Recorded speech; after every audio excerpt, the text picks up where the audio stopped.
I didn't grow up in a Christian family, and by the time I was in middle school, I wasn't an atheist, but I disliked most religions and had a very strong distaste for Christianity in particular.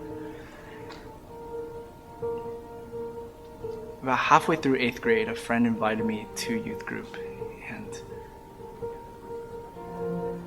a year later, my life was completely different.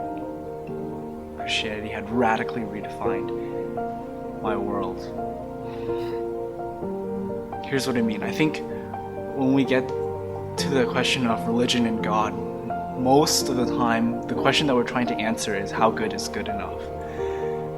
And our typical response is to have a set of rules or regulations as to how nice we ought to be, or certain things that we do in repetition, whether that's prayer or fasting or reading a certain religious text that makes you a good person, right? I mean, in Buddhism, there's the Eightfold Path, and in Islam, there's the 6 pillars of faith. Christianity enters this and has a very strange and very unique response. And the answer to the question, how good is good enough, is this: perfection. That is, no one is good enough. No one attains it. All fall short of the glory of God. It's bizarre because I think when we think about it, we're all of a sudden asking the question, well, what about people like Mother Teresa, who lived a life selfless, right? Completely devoid of selfish ambition, and she helped so many others. Like, would someone like her end up in hell? Did she not live a life that was good enough? Surprisingly, the Christian faith would affirm, yes, she was not good enough. But that doesn't mean that she ended up in hell.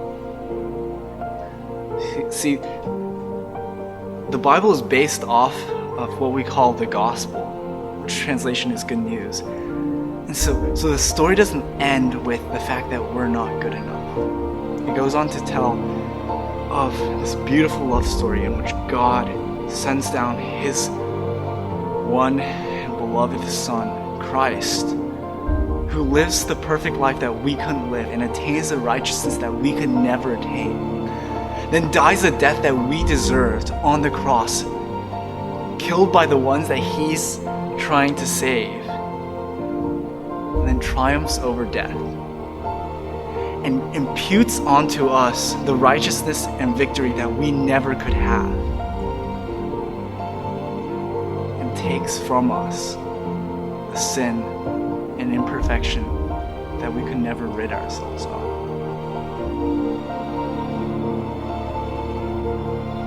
I remember when that truth first hit me. I was sitting on this little wooden bridge, and although I suddenly was hit by the incredible impact of my own imperfection and how screwed up my life was, I felt this incredible peace knowing that it wasn't about me anymore. It wasn't about how good I was going to live or what I was doing, but it was about what He had